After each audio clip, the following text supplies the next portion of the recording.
A história que você vai ouvir agora é uma das mais poderosas e esquecidas do Brasil. Uma história de coragem, fé e resistência de um homem que ousou desafiar o sistema mais cruel e inquestionável de seu tempo. Seu nome era Francisco José do Nascimento, mas o mundo o conheceria como o Dragão do Mar, o homem que enfrentou o Império do Brasil em defesa da liberdade dos escravos. Nasceu em 15 de abril de 1839, na cidade de Canoa Quebrada, no Ceará. Filho de João Nascimento e Maria Filipe, uma mulher negra escravizada, Francisco cresceu cercado por injustiças. Ele aprendeu cedo o que era o peso das correntes. Viu com seus próprios olhos os castigos públicos, os açoites, o comércio de pessoas como se fossem animais. Na infância, o cheiro do sal do mar se misturava ao cheiro do sangue nas ruas do porto. Mas havia algo diferente naquele menino. Enquanto outros se calavam diante da violência, Francisco observava, pensava e sonhava. Sonhava em um mundo onde nenhum homem seria dono de outro homem. Sonhava com o dia em que as correntes se partiriam e o mar,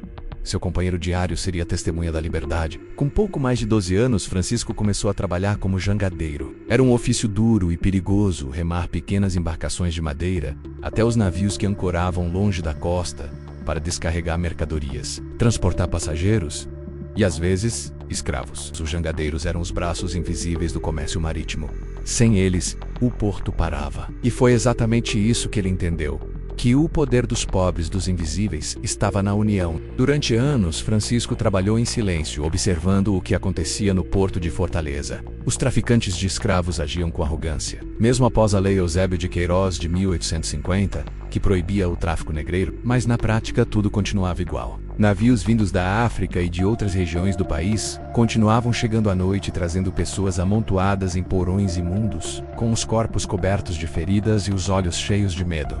Francisco via tudo, e o ódio crescia dentro dele. Certa noite, ao descarregar um navio, viu um homem africano amarrado gemendo de dor. Os guardas zombavam dele. Francisco não aguentou e murmurou: "Um dia, ninguém mais vai passar por isso." Um dos capatazes o ouviu e riu: "Cala a boca, jangadeiro. Escravo vai ser escravo para sempre." Mas o tempo mostraria que estavam errados. Os anos passaram e Francisco se tornou respeitado entre os jangadeiros.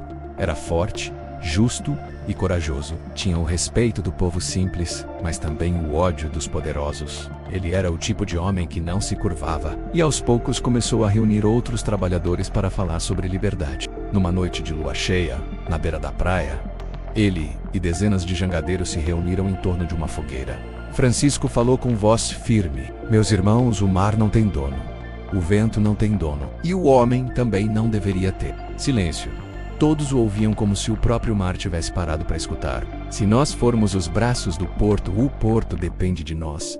E se nós cruzarmos os braços, o tráfico acaba." Foi assim que nasceu a rebelião. Em 1881, o Ceará ainda era uma província do Império Escravocrata. A elite local ganhava fortunas com o trabalho dos negros.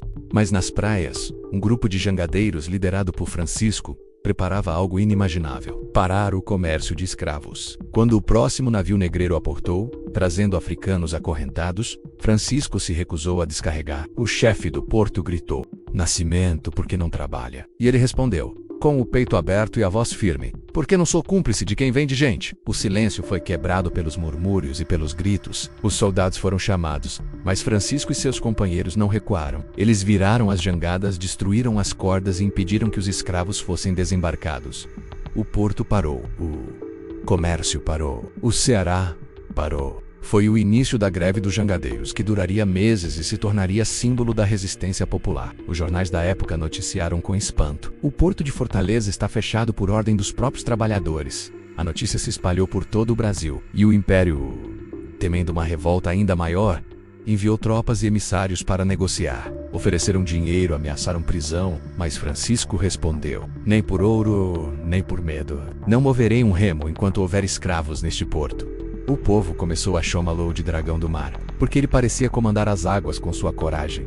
As ruas se encheram de gente gritando seu nome. O movimento cresceu, e até os escravos das fazendas começaram a fugir e procurar refúgio nas praias. As autoridades tentaram sufocar a revolta. Francisco foi preso e ameaçado, mas o povo reagiu. As mulheres das comunidades costeiras invadiram o quartel, exigindo sua libertação. As jangadas voltaram ao mar, agora não para o comércio, mas para espalhar mensagens de liberdade nas vilas vizinhas. Finalmente, em 1884, o Ceará se tornou a primeira província brasileira a abolir a escravidão, 4 anos antes da Lei Áurea.